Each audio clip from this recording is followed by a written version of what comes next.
الحمد لله نحمده ونستعينه ونستغفره ونعوذ بالله من شرور أنفسنا ومن سيئات أعمالنا من يهده الله فلا مضل له ومن يضلله فلا هادي له ونشهد أن لا إله إلا الله وحده لا شريك له ونشهد أن سيدنا وسندنا وحبيبنا ومولانا محمدا عبده ورسوله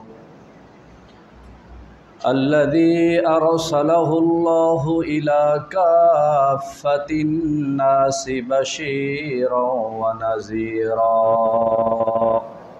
وداعيا إلى الله بإذنه وسراجا منيرا أما بعد فقد قال الله تبارك وتعالى في كلامه المجيد وفرقانه الحميد أعوذ بالله من الشيطان الرجيم بسم الله الرحمن الرحيم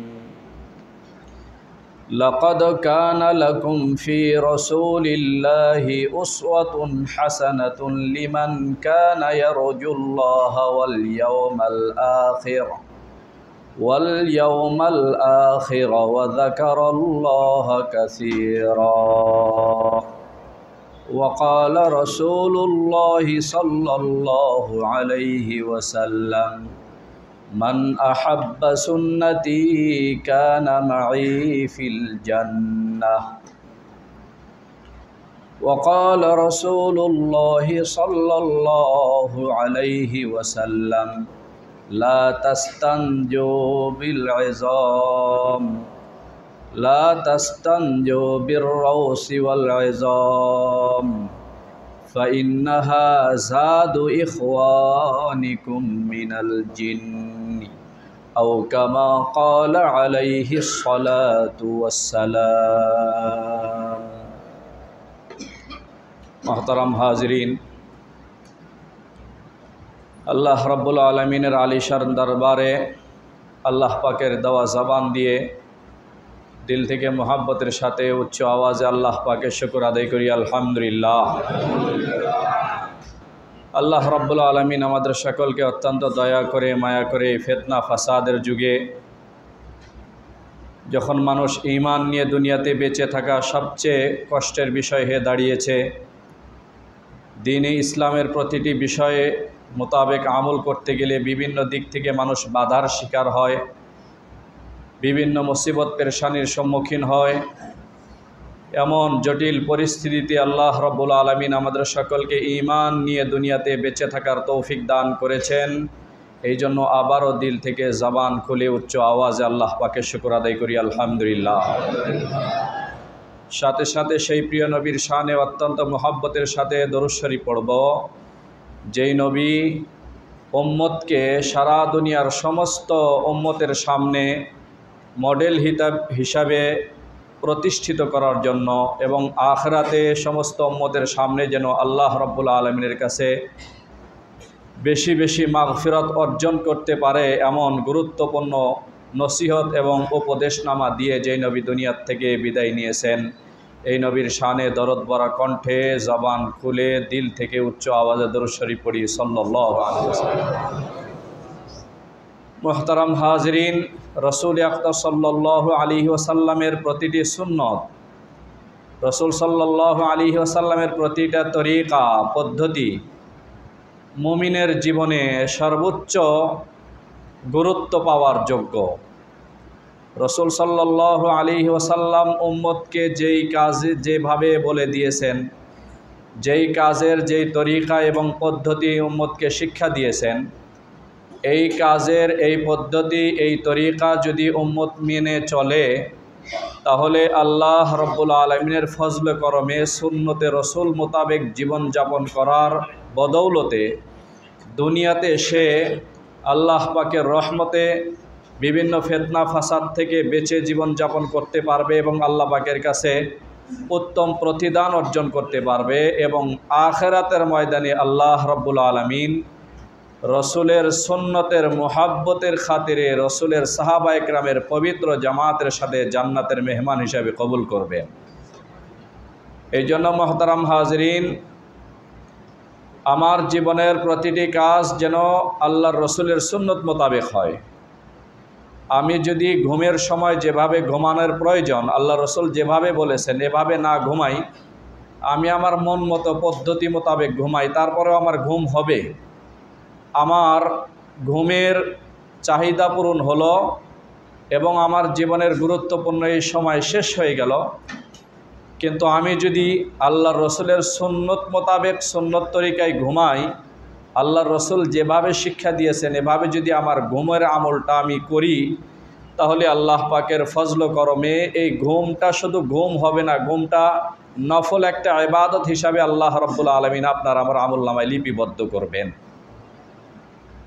এই জন্য আমি আপনি মনে করি শুধু মসজিদের মধ্যে বসে বসে তসবিহ তাহলিল পড়লাম, নফল নামাজ পড়লাম, এটাই জীবনের গুরুত্বপূর্ণ আমল, আর গুরুত্বপূর্ণ বাকি যেগুলি আমল আছে এটা তেমন গুরুত্ব নাই, বিষয়টি এমন নয়। আমি যদি সর্বনিম্ন আমল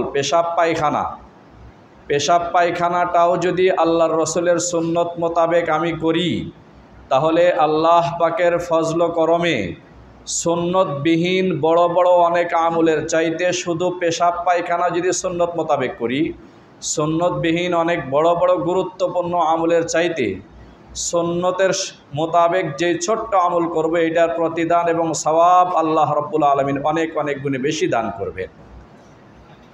এই জন্য সাহাবায়ে কেরামের জীবনের প্রতিটি কাজ রসুল সাল্লাল্লাহু আলাইহি ওয়াসাল্লামের সুন্নত মোতাবেক হইত। রসুল সাল্লাল্লাহু আলাইহি ওয়াসাল্লামের একজন সাহাবী, আপনারা নাম শুনেছেন, হযরত আব্দুল্লাহ ইবনে ওমর রাদিয়াল্লাহু তাআলা আনহু। মুসলিম জাহানের দ্বিতীয় খলিফা হযরত ওমর ইবনুল খাত্তাব রাদিয়াল্লাহু তাআলা আনহুর সুযোগ্য পুত্র ছিলেন ওমর ইবনুল খাত্তাব রাদিয়াল্লাহু তাআলা। তার জীবনে রসুলের সুন্নত আমল করার এত গুরুত্ব ছিল, আপনারা শুনেছেন উনি একদিন এক পথ দিয়ে চলতেছিলেন, চলতে চলতে চলতে চলতে ওনার সাথে ওনার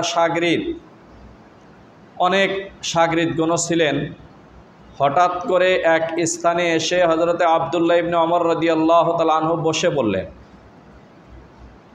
দূর থেকে ওনার শাগরিদগণ দেখে বুঝতে পারছিলেন যে মনে হয় আব্দুল্লাহ ইবনে ওমর রাদিয়াল্লাহু তাআলা আনহু এখানে বসে ওনার কোনো জরুরত সারবেন, পেশাব পায়খানা করবেন। কিন্তু আসলে উনি যখন এখান থেকে উঠে চলে গেলেন, দেখা গেল কোনো পেশাব টেশাব কিছু করেন নাই, এমনিতে শুধু বসছেন। পরে সাহস করে ওনার শাগরিদগণ জিজ্ঞাসা করলেন যে হযরত, আপনি এখানে বসলেন, আমরা দেখে তো বাহ্যিকভাবে মনে করলাম আপনি হয়তো কোনো পেশাব করার জন্য এখানে বসেছেন, কিন্তু আসলে উঠে যাওয়ার পরে বুঝতে পারলাম যে এখানে কোনো পেশাবও করেন নাই, তাহলে আপনি এখানে কেন বসলেন? তখন উনি বললেন যে আজকে যেমন তোমরা আমার পিছে পিছে ঘুরছ, আল্লাহর রসুলের জীবদ্দশায় আমি আব্দুল্লাহ ইবনে ওমর আল্লাহর রসুলের পিছে পিছে এভাবে এই পথে সফরে ছিলাম, সফর সঙ্গী হিসাবে। তখন রসুল্লাহ সাল্লাল্লাহু আলাইহি ওয়াসাল্লাম এই স্থানে এসে ওনার জরুরত সেরেছিলেন, পেশাব করেছিলেন। তো আমার এখন পেশাবের কোনো প্রয়োজন হয় নাই, কিন্তু আল্লাহর রসুল এখানে বসেছিলেন, আমি এই পথ দিয়ে যাওয়ার সময় এই স্থানে বসে পেশাব না করলেও এভাবে একটু বসার মধ্যে আমি বরকত মনে করি। এই জন্য আল্লাহর রসুলের এতটুকু অনুসরণ করাকে আমি আমার জীবনের জন্য বড় ফজিলতের বিষয় মনে করছি। এই জন্য এত ছোট্ট একটা আমলও আমি কোনো সময় বর্জন করতে রাজি না। এই জন্য মুসলমানের জীবনের প্রতিটি কাজ হবে আমল, যা করবে রসুলের সুন্নত মোতাবেক করবে, সেটার মধ্যে সওয়াব হবে প্রতিটা কাজ। আপনি যদি রসুলের সুন্নত মোতাবেক ছোট্ট একটা আমল করেন, সেটার মধ্যে আল্লাহ রাব্বুল আলামিন অনেক বড় প্রতিদান দান করবে। রসুল সাল্লাল্লাহু আলাইহি ওয়াসাল্লামের সুন্নত, রসুলের সুন্নতের এতটা গুরুত্ব যে রসুল সাল্লাল্লাহু আলাইহি ওয়াসাল্লাম ইরশাদ করেছেন যে আমার সুন্নতকে মুহাব্বত করলো সে যেন প্রকৃতপক্ষে আমাকে মুহাব্বত করে। সেই জন্য আমরা নিজেরা অনেক মানুষ এমন আছেন যে অনেক ক্রিকেট তারকাকে অনেক বেশি মুহাব্বত করে। এই জন্য ক্রিকেট তারকাকে মুহাব্বত করার কারণে উনি যেভাবে যে কাজটা করেন ওভাবে করাকে আমি নিজের জন্য তার যে আমি একজন আশেক, আমি যে তার একজন ভক্ত, এটা প্রমাণ করার জন্য উনি যেভাবে করেন সেই কাজটা আমি সেভাবেই করে থাকি। অনেকেই অনেক চিত্রনায়ককে মুহাব্বত করে থাকেন, তার আশেক। তো চুল কাটার সময় কিভাবে কাটবেন, উনি যেভাবে চুল কেটেছেন আমি সেভাবে কাটব। এই জন্য সেলুনে যাওয়ার পরে উনি যেভাবে চুল কেটেছেন এভাবে চুল কেটে আমি আমার আপনজন পরিচিত মহলে সকলের কাছে স্বীকৃতি অর্জন করতে চাই, আমি পরিচিত হতে চাই যে আসলে আমি অমককে বেশি মুহাব্বত করি। এটা আমাদের দুনিয়ার জীবনে খুবই আছে এই জিনিসটা। আমি যাকে মুহাব্বত করি পোশাক আশাকে কথাবার্তায় সব দিক থেকে আমি সেভাবে নিজেকে অন্যের সামনে পরিচিত করে গড়ে তুলতে চাই যে আমি অমককে খুব বেশি মুহাব্বত করি। অথচ মানুষকে যে সমস্ত কারণে মুহাব্বত করা হয়, কিতাবেও তো এই কথাগুলি লেখা, মানুষকে একে অপরকে মুহাব্বত করার অনেকগুলি কারণ আছে। তার মধ্যে একটা কারণ হলো চেহারা সুরত সুন্দর হলেও অনেক মানুষের মুহাব্বত করে। আর একজনের চেহারা সুরত খুব সুন্দর, ছোট্ট একটা বাচ্চা, এত সুন্দর চেহারা, দেখলেই তাকে একটু কোলে উঠায় নিতে মনে চায়। তখন এই বাচ্চা আমার আপনজন কেউ না, কিন্তু তার চেহারা দেখে এতটাই মায়া মুহাব্বত সৃষ্টি হলো, দোকান থেকে একটা পটেটো নিয়ে আমি তার হাতে দিয়ে দিলাম, কারণ তাকে আমি মুহাব্বত করি, দেখে অনেক ভালো লাগছে। আবার অনেকের মনে হয় যে দেখতে আমার ছোট একটা ভাগনা আছে, এরকম ভাগ্নের মতো মনে হয়, এই জন্য আমি তাকে একটা পটেটো কিনে দিলাম, বিস্কুট কিনে দিলাম মুহাব্বতের খাতিরে। তো রসুল সাল্লাল্লাহু আলাইহি ওয়াসাল্লামের মধ্যে আল্লাহ পাক মুহাব্বতের যত কারণ হতে পারে সমস্ত কারণ একত্রে দিয়ে দিছে। একজন সাহাবী বলছেন, আমি রসুল সাল্লাল্লাহু আলাইহি ওয়াসাল্লামকে, উনি তখন অমুসলিম ছিলেন, এখনও ইসলাম ধর্ম গ্রহণ করেন নাই। উনি বলেন, আমি জীবনের প্রথম যখন রসুল আকদাস সাল্লাল্লাহু আলাইহি ওয়াসাল্লামের নূরানি চেহারা মোবারক দেখলাম, দেখার পরে আমার দিলের মধ্যে একটা বিষয় স্পষ্ট হয়ে গেল, এই চেহারার মানুষ কখনো মিথ্যুক হতে পারে না। কি পরিমাণ চেহারার মধ্যে সৌন্দর্য আল্লাহ পাক দিয়ে দিলে রসুল আকদাস সাল্লাল্লাহু আলাইহি ওয়াসাল্লামের ব্যাপারে মানুষ এভাবে বলতে পারে যে এই চেহারার মানুষ কখনো মিথ্যুক হতে পারে না। যারা রসুলের জীবনের সবচেয়ে বড় শত্রু ছিল তারাই এই কথা বলেছে, আল্লাহ রসুলের চেহারা দেখে মনে হয় এই চেহারার মানুষ কখনো মিথ্যুক হতে পারে না। রসুল সাল্লাল্লাহু আলাইহি ওয়াসাল্লামের যেই সুন্নত আজকে আধুনিক দুনিয়ার, আধুনিক বিজ্ঞান, সায়েন্স সকলেই রসুল সাল্লাল্লাহু আলাইহি ওয়াসাল্লামের বিভিন্ন সুন্নত আল্লাহ রসুল শিক্ষা দিয়েছেন। এটার কারণ কি, কেন আল্লাহ রসুল এই সুন্নতের কথা উম্মতকে শিক্ষা দিলেন, এই বিষয়টি তারা গবেষণা করে উম্মতের সামনে প্রকাশ করেছেন যে এই সুন্নতের মধ্যে দুনিয়াবি মানুষের দুনিয়ার জীবনের এই উপকার আছে। আল্লাহর রসুলের প্রতিটি সুন্নত যে আল্লাহ রসুল শিক্ষা দিয়েছেন, এর মধ্যে শুধু আখিরাতের কল্যাণ নিহিত এমন নয়। দুনিয়াতে একজন মানুষ সুস্থ থাকতে গেলে, দুনিয়াতে একজন মানুষ স্বাভাবিকভাবে বিভিন্ন রোগ ব্যাধির থেকে মুক্ত হতে গেলে রসুল সাল্লাল্লাহু আলাইহি ওয়াসাল্লামের সুন্নতের অনেক বড় ভূমিকা। এই জন্য একজন অমুসলিম যদি বিজ্ঞানী হয়ে রসুল সাল্লাল্লাহু আলাইহি ওয়াসাল্লামের সুন্নতের ব্যাপারে গবেষণা করে বাস্তব জিনিস সারা দুনিয়ার সামনে প্রকাশ করে, সে আশ্চর্য হয় যে মুহাম্মদুর রসুল সাল্লাল্লাহু আলাইহি ওয়াসাল্লামের সুন্নতের ভিতরে এই জিনিস, এত গুরুত্বপূর্ণ জিনিস সুন্নতের ভিতরে, রসুলের উপদেশের ভিতরে এত গুরুত্বপূর্ণ উপকার রয়েছে। তো আমরা মুসলমান রসুল সাল্লাল্লাহু আলাইহি ওয়াসাল্লামের এই সুন্নতকে অবহেলা করে ছেড়ে দেওয়া, এটা আমাদের জন্য কত বড় হতভাগার ব্যাপার হতে পারে, কত বড় আমরা উদাসীন হলে রসুলের সুন্নতকে বর্জন করতে পারি। এই বিষয়গুলি আমাদের সকলকে গুরুত্ব সহকারে শিখতে হবে। রসুল আকদাস সাল্লাল্লাহু আলাইহি ওয়াসাল্লাম শিক্ষা দিয়েছেন, খানার সময় মুমিন খানা খাবে ডান হাতের মাধ্যমে, আর খানা খাওয়ার সময় খানা কোনো সময় অপচয় করা যাবে না। যতটুকু প্রয়োজন এতটুকু আপনি খাবেন, প্রয়োজনের অতিরিক্ত নষ্ট করার এবং অপচয় করার অনুমতি ইসলামী শরীয়ত কখনো দেয়নি। অথচ স্বাভাবিক একটা বিষয়, আমরা বিয়ের অনুষ্ঠানে যখন যাই, যাওয়ার পরে দেখি সেখানে খানা অপচয় করার যেন প্রতিযোগিতামূলক চলতে থাকে। এত প্রতিযোগিতা যে আমি খানা শেষ করার পরে যেখানে খাতা দিয়ে নির্ধারিত দায়িত্বপ্রাপ্ত ব্যক্তির কাছে 80 টাকা দেওয়ার জন্য আমি 2000 টাকা দিলাম, তবে আমার কন্ট্যাক্ট ছিল যে 2000 টাকা যেহেতু আমি দাওয়াত খাওয়ার পরে দিব, কম যদি খাই তাহলে 2000 টাকা তো আমাকে উসুল করে এরপরে আসতে হবে। দান বক্সে যখন আমি এসে 2000 টাকা দিয়ে নিজের নামকে লিপিবদ্ধ করেছি, তখন আমাকে 2000 টাকা উসুল করে এরপরে আসতে হবে। এত পরিমাণে গোশত নষ্ট করবে, আর প্লেটের ভিতরে খানা রাখার পরে অর্ধেক যদি না রাখতে পারে তাহলে যেন এটা মানে ভদ্রতা বলতে সে কিছুই শেখে নাই, কিছুই বোঝে নাই, প্লেটের ভিতরে খানা যদি নষ্ট না করে। অথচ রসুল আকরাম সাল্লাল্লাহু আলাইহি ওয়াসাল্লাম বলেন, প্লেটকে পরিষ্কার করে খাওয়ার জন্য, কোথাও যেন একটু খানা না থাকে, এই খানাকে পরিষ্কার করে খাওয়ার জন্য আল্লাহ রসুল এই জন্য বলেছেন যে ফাইন্নাকুম লা তাদরুন ফি আইয়ি তুআমিকুমুল বারাকাহ, তুমি জানো না তোমার প্লেটের কোন খানার মধ্যে আল্লাহ পাক বরকত রেখে দিয়েছেন। তুমি যেটাকে রেখে দিয়েছো হতে পারে ওইটার মধ্যে বরকত। একটা হলো বরকত থেকে আমি মাহরুম হয়ে গেলাম, আর একটা হলো খানা অপচয় করার যে গুনাহ, এই গুনাহ আমার আমলনামায় উঠল। অথচ এটা যদি আমি অপচয় না করতাম, এই খানা আরও 10 জন খেয়ে তাদের জীবন ধারণ করতে পারত। রসুল আকরাম সাল্লাল্লাহু আলাইহি ওয়াসাল্লামের সুন্নত। এমনকি প্লেট থেকে খানা পড়ে গেলে সে খানাকে পরিষ্কার করে খাওয়ার জন্য আল্লাহ রসুল উম্মতকে উৎসাহিত করেছেন। প্লেট থেকে খানা পড়ে গেল, আমি সেটাকে উঠিয়ে পরিষ্কার করে এরপরে খাব।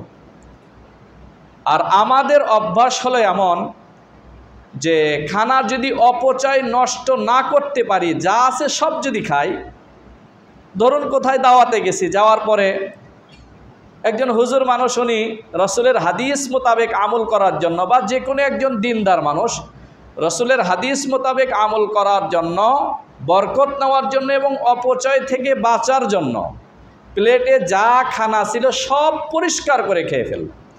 এমনকি দস্তরখানে যদি 2-1টা খানা পড়েছে সেটাকে অত্যন্ত যত্ন সহকারে পরিষ্কার করে খাইল, তখন আশেপাশে যারা আছে তারা মনে করবে হুজুর 3 দিন ধরে মনে হয় খানা খায় না। কতদিন ধরে যে খানা খায় না, প্লেটে যা আছে সব খাওয়ার পরে যেখানে পড়ে টড়ে গেছে সব খেয়ে গেছে।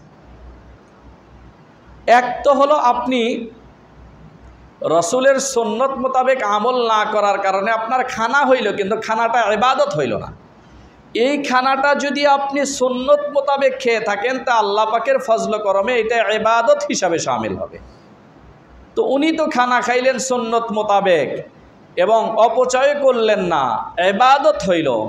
আর আপনি অপচয় করার কারণে আপনার গুনাহ হইল, আর রসুলের সুন্নত বর্জন করলেন, সাথে সাথে যিনি সুন্নত মোতাবেক আমল করলেন তার সমালোচনাও আপনি করলেন। কতগুলি গুনার মধ্যে আপনি লিপ্ত।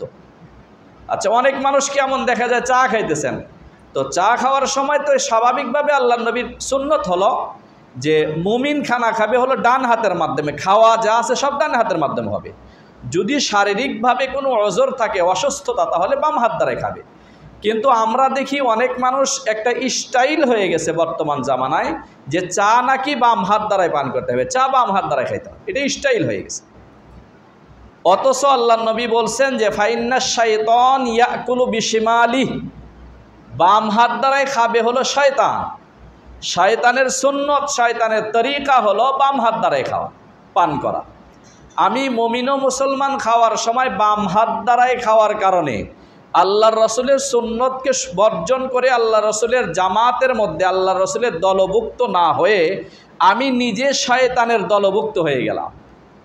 এই আফসোসের কথা কে কাকে বলবে, কে শিখবে?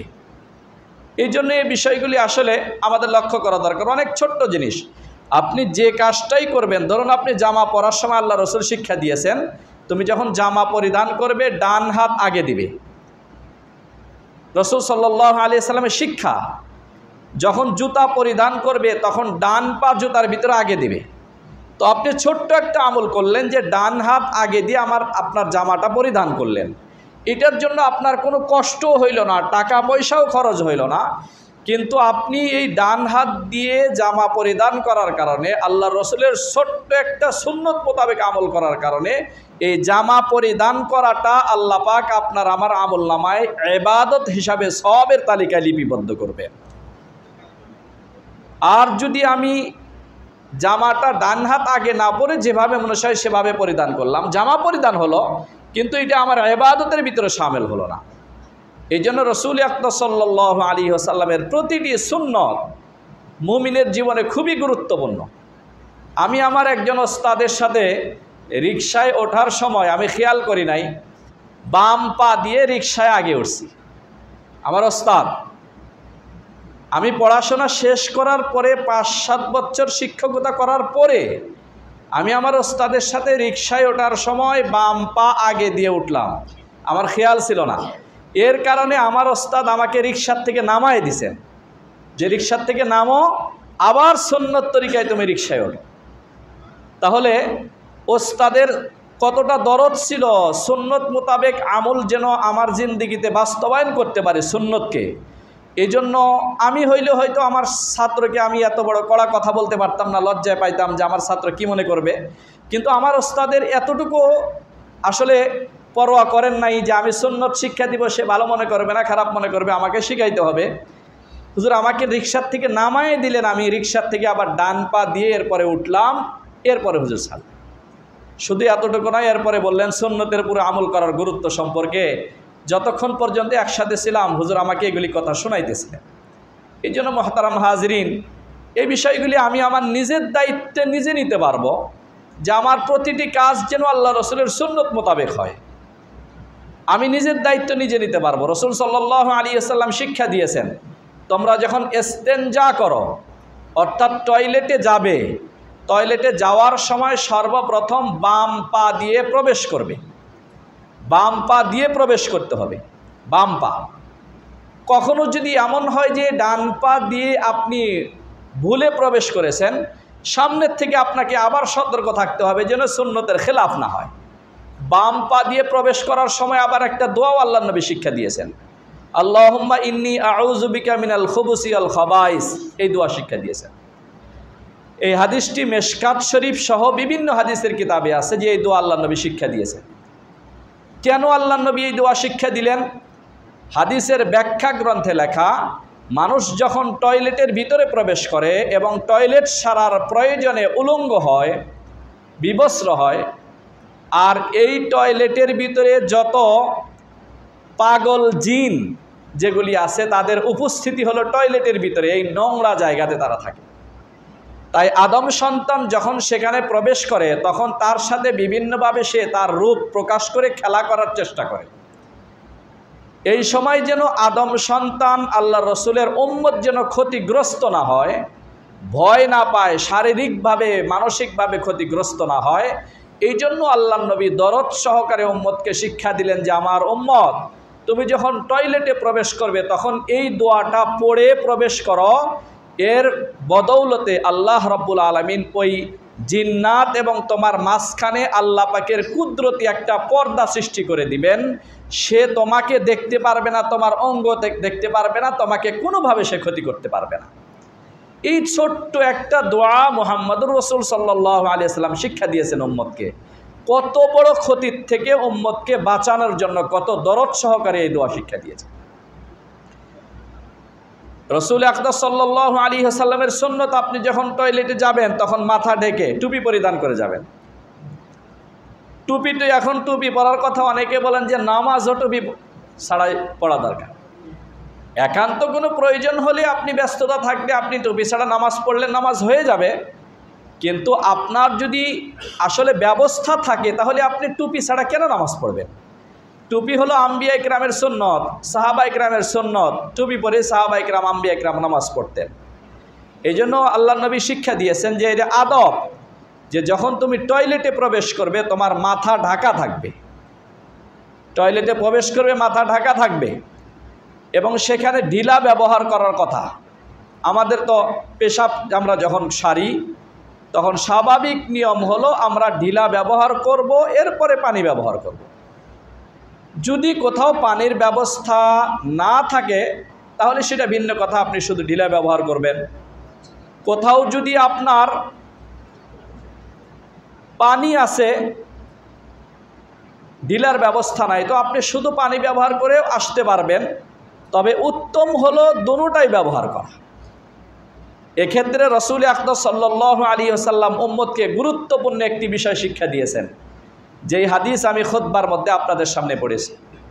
আল্লাহর নবীর একজন সাহাবী আব্দুল্লাহ ইবনে মাসউদ রাদিয়াল্লাহু তাআলা আনহু, উনি বলেন, একদিন আল্লাহর নবী আমাদেরকে একটা হাদিস শিক্ষা দিয়েছিলেন। এই হাদিস উম্মতকে শোনানোর জন্য আব্দুল্লাহ ইবনে মাসউদ রাদিয়াল্লাহু তাআলা আনহু বলেছেন, মেশকাত শরীফ সহ তিরমিজি শরীফ হাদিসের বিভিন্ন কিতাবে হাদিস আসছে। আল্লাহর নবী বলেন যে তোমরা যখন ইস্তেনজা করবে, অর্থাৎ ঢিলা ব্যবহার করবে, পেশাব করার পরে আমরা ঢিলা ব্যবহার করি, ঢিলা ব্যবহার করার পরে ঢিলা কুলুপ নিয়ে পেশাবখানায় যখন যাই পেশাব করি, ঢিলা কুলুপ ব্যবহার করি, তখন কিন্তু কোনো প্রকার সালাম দেওয়া যায় না, কোনো সালামও দেওয়া যাবে না, কোনো কথাও বলা যাবে না। অথচ দুই এক সময় এমনও হয়েছে যে মসজিদের পেশাবখানাতে হয়তো কোনো প্রয়োজনে গেছি পেশাব সারার জন্য, তখন আমার মুসল্লিরা হয়তো অনেকেই না জানার কারণেই সালামও দিয়ে দিছেন। আবার অনেককে দেখি পেশাবখানা বসে, মসজিদের ওযুখানায় দেখছি অনেকবার পেশাবখানায় বসে মোবাইল নিয়ে অনেক জোরে জোরে চিল্লাচিল্লি কথাও বলতেছেন, পেশাবও করতেছেন। অথচ এই পেশাব পায়খানায় যায় কথা বলা নিষেধ, সালাম দেওয়া নিষেধ, আর সেখানে পেশাব করতেছেন, কথাও বলতেছেন, তাও ফোনে কথা বলতেছেন অনেকক্ষণ পর্যন্ত। অবশ্যই মুসলমান হবেন, অমুসলিম হবে না। এই জন্য এই বিষয়গুলি আমাদের খেয়াল করতে হবে। আর গুরুত্ব সহকারে আল্লাহর নবী দুইটা জিনিসের মাধ্যমে ইস্তেনজা করা, অর্থাৎ কুলুপ হিসাবে ঢিলা কুলুপ ব্যবহার করা নিষেধ করেছেন, দুইটা জিনিস। আরও একটি বিষয় বলতে হয় যে কুলুপ ব্যবহার করার সময় আমাদের অনেকেই একটু শারীরিকভাবে ব্যায়াম করার মতো করে থাকেন। এটা কিন্তু জরুরি কোনো জিনিস না, এটা না কোনো হাদিসের মাধ্যমে প্রমাণ, না কোনো কথা। এই ঢিলা ধরার পরে এভাবে ব্যায়াম করতে হবে, এভাবে করতে হবে, এটা কোনো হাদিসের মাধ্যমে প্রমাণ না। স্বাভাবিকভাবে কোনো মানুষের যদি রোগ থাকে, অসুস্থতা থাকে, অর্থাৎ পেশাব করার পরে যখন ঢিলা ব্যবহার করার পরেও দেখে মনে হয় এক ফোঁটা একটু পড়লো, এই জাতীয় রোগ যাদের আছে তাদের জন্য পেশাবে ঢিলা নিয়ে একটু হাঁটাহাঁটি করলে ক্লিয়ার হয়ে যায়। এটা না হাদিসের কথা, না কোরআনের কথা, না কোনো সাহাবা ইকরামের কথা, কারো কথা না। এটা হলো অভিজ্ঞতার মাধ্যমে মানুষ বলেছে ওলামা ইকরাম যে এভাবে। এখন এটা আপনি হাদিস বলতে পারবেন? অসম্ভব। এটা কোনো সাহাবা ইকরামের কথা না যে আপনার ঢিলা নিয়ে এভাবে ব্যায়াম করতে হবে, এই ঠ্যাং এভাবে করতে হবে, পা এভাবে করতে হবে, এরকম কিছু না। এটা হলো স্বাভাবিকভাবে কোনো মানুষ অসুস্থ, যার ঢিলা ব্যবহার করার পরেও মনে হয় যে কিছুটা আছে, তার জন্য এভাবে করার কথা উলামা ইকরাম বলেছেন। এটা হাদিসের কথাও না, কোরআনে পাকের কথাও না। তো আল্লাহর নবী শিক্ষা দিয়েছেন তোমরা যখন ঢিলা ব্যবহার করবে, দুইটা জিনিসকে ঢিলা ব্যবহার হিসাবে না করার জন্য হাদিসে আল্লাহর নবী বিশেষভাবে শিক্ষা দিয়েছেন। এক নম্বর হলো লা তাস্তানজু বির রাউস, এই গোবর যেটাকে বলা হয়, গোবরের মাধ্যমে তোমরা কোনো সময় ঢিলা হিসাবে গোবরকে ব্যবহার করবে না। হাদিস শরীফে আল্লাহর নবী নিষেধ করেছেন একটা। আর একটা হলো আল্লাহর নবী নিষেধ করেছেন তোমরা হাড্ডিকে কখনো ঢিলা হিসাবে ব্যবহার করবে না। হাড্ডি এবং গোবরকে ঢিলা হিসাবে ব্যবহার করতে আল্লাহর নবী নিষেধ করেছেন। কেন নিষেধ করেছেন? হাদিসের শেষ অংশে আল্লাহর নবী নিজেই বলে দিয়েছেন, ফাইন্নাহু জাদু ইখওয়ানিকুম মিনাল জিন। এই গোবর এবং হাড্ডি, এই দুইটা জিনিস হলো তোমাদের ভাই জিন জাতির খাদ্য। হাদিসের অনুবাদ এতটুকু। হাদিসের ব্যাখ্যায় উলামা ইকরাম লেখেন, রাসূল সাল্লাল্লাহু আলাইহি ওয়াসাল্লামের এই হাদিসের অর্থ হলো, আপনি যখন কোনো গোশত খাওয়ার পরে আপনার কাছে হাড্ডি বেঁচে গেল, গোশত খাওয়ার পরে আপনার যে পরিত্যক্ত হাড্ডিগুলি আছে, এই হাড্ডিগুলিকে পানির মধ্যে না ফেলে শুকনো কোনো স্থানে যদি আপনি ফেলে দেন, তখন এই হাড্ডিগুলি প্রথম যখন কোনো পশুর শরীর থেকে পৃথক করা হলো জবে করার পরে, এর ভিতরে যেই পরিমাণ গোশত লাগা ছিল, আপনি যখন এটাকে পরিষ্কার পরিচ্ছন্ন জায়গা পানির ভিতরে না ফেলে শুকনো স্থানে ফেলে দিলেন, এর ভিতরে পুরাপুরি ওই পরিমাণ গোশত সহ জিন জাতিরা পায়। পাওয়ার পরে জিন জাতি এটাকে খেয়ে তাদের জীবন ধারণ করবে। এই জন্য আল্লাহর নবী বলেছেন, তোমরা ইস্তেনজা অর্থাৎ পেশাব করার সময় যখন ঢিলা ব্যবহার করবে, পায়খানার সময় যখন ঢিলা ব্যবহার করবে, তখন হাড্ডিটাকে কোনো সময় ঢিলা হিসাবে ব্যবহার করবে না। কারণ এটা তোমাদের ভাই জিন জাতির খাদ্য, তুমি যদি ঢিলা হিসাবে ব্যবহার করো এটা নাপাক হয়ে যায়। আর এইটার মধ্যে যেই পরিমাণ গোশত থাকার কথা কোনো গোশত থাকে না, ফলে এটার দ্বারা শুধু তুমিই উপকৃত হতে পারো, তোমার জিন জাতি ভাই যারা আছে তারা উপকৃত হতে পারে না। এই জন্য আল্লাহ রসুলের আদর্শ, আল্লাহ রসুল শিক্ষা দিয়েছেন, গোশত খাওয়ার পরে যে হাড্ডিগুলি আপনার আমার ঘরে বাঁচবে, এটাকে অত্যন্ত যত্ন করে পানির ভিতরে না ফেলে শুকনো কোনো স্থানে ফেলে দিলে, এটা প্রথমে যেভাবে গোশততে ভরপুর ছিল এই পরিমাণ গোশত সহ জিন জাতি পাবে, এটাকে খেয়ে তারা জীবন ধারণ করবে। আর গোবরের কথা কেন নিষেধ করা হলো? হাদিসের কিতাবে লেখা, গোবরের গরু হোক বা ছাগল হোক বা যে কোনো গবাদি পশু যেগুলি কোরবানির যোগ্য, এই পশুগুলিকে যখন তারা পায়খানা করে, তাদের গোবর এগুলি যে সমস্ত দানা খেয়ে তার পেটের ভিতরে তৈরি হয়েছে। ধরুন বর্তমান জামানায় ভুট্টা খাওয়াইতে হয়, গম খাওয়াইতে হয়, বিভিন্ন প্রক্রিয়া এগুলিকে খাওয়ার উপযুক্ত করা হয়।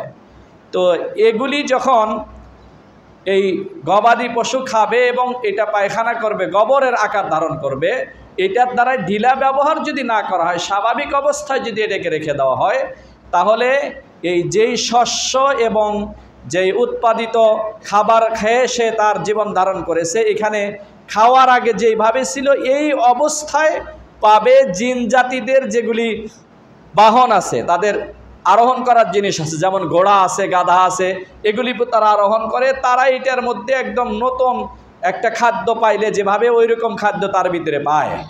এই জন্য হাদিসে রসুল আকরাম সাল্লাল্লাহু আলাইহি ওয়াসাল্লাম ইরশাদ করেছেন, তোমরা ইস্তেনজা করার সময় এই বিষয়গুলি খেয়াল করবে। এই দুইটা জিনিসের মাধ্যমে ইস্তেনজা করা নিষেধ করা হয়েছে। আর একটা হলো কারো ব্যবহৃত ঢিলার মাধ্যমে ইস্তেনজা করা নিষেধ। ব্যবহৃত ঢিলা, আমরাও যখানায় ইস্তেনজায় গেলাম, টয়লেটে যাওয়ার পরে সেখানে দেখি টিস্যু পড়া আছে, সেটাকে ব্যবহার করলাম, এটা শরীয়ত এটাকে মাকরুহ বলে। এই জন্য প্রথম কথা হলো আপনি পবিত্রতা অর্জন করবেন, যার মাধ্যমে সেটা তো পবিত্র হতে হবে। এটাতে একজন ব্যবহার করে তার ভিতরে তার পেশাব লেগে আছে, এটা আপনি লাগানোর মাধ্যমে দেখা যাবে যে আপনার পেশাব আরও আপনার শরীরে আরও লাগবে, নাপাকি হবে। এই জন্য এই বিষয়গুলি ব্যবহার করার থেকে রাসূল আকরাম সাল্লাল্লাহু আলাইহি ওয়াসাল্লাম এভাবে বিধি নিষেধাজ্ঞা জারি করেছেন, যেভাবে আপনাকে ব্যবহার করতে হবে। এই জন্য রাসূল আকরাম সাল্লাল্লাহু আলাইহি ওয়াসাল্লামের জীবনের প্রতিটি সুন্নত মানুষের জীবনে অত্যন্ত গুরুত্ব সহকারে আমল করার মতো বিষয়। সুন্নত মোতাবেক আমল করলে সেটা যেই কাজই হোক এটা ইবাদত হিসাবে হবে। সুন্নত মোতাবেক আমল না করার কারণে আপনি সময়ও শেষ হলো, হায়াতও শেষ হলো, কিন্তু ইবাদত হিসাবে গণ্য হলো না। এই বিষয়গুলি ইনশাআল্লাহ আমরা সকলে খেয়াল করব। আর একটি বিষয় একটু যেটা গুরুত্ব সহকারে বলতে হয়, সবসময় বলে থাকি, ইদানিং একটু মসজিদে মুসল্লিয়ান ইকরাম অনেকে আসার পরে দেখি যে মসজিদের মধ্যে আগে এসে বসে বসে খুব সবাই দুইজন বসে একটু গল্প করতেছেন। এখন যদি আপনি বেশিক্ষণ পর্যন্ত গল্প করেন, সামনে মুসল্লিদের কষ্ট হয়। আমি যদি আপনাকে বলি যে একটু গল্প বন্ধ করলে ভালো হয়, তখন আপনারও কষ্ট লাগবে, আমারও কষ্ট লাগবে। এই জন্য মেহরবানি করে সকলের কাছে আবেদন যে আপনারা মসজিদে আসার পরে কোনো প্রকার গল্প করবেন না, বাইরে গল্প শেষ করে আসবেন। একান্ত যদি কোনো প্রয়োজনীয় কথা হয়ে থাকে তাহলে নিম্ন স্বরে সংক্ষেপে কথা সেরে এরপরে ইবাদতের পরিবেশ যেন বজায় থাকে, এই বিষয়ে আমরা সকলে ইনশাআল্লাহ যত্নবান হব। আল্লাহ রাব্বুল আলামিন আমাদের সকলকে তৌফিক দান করে।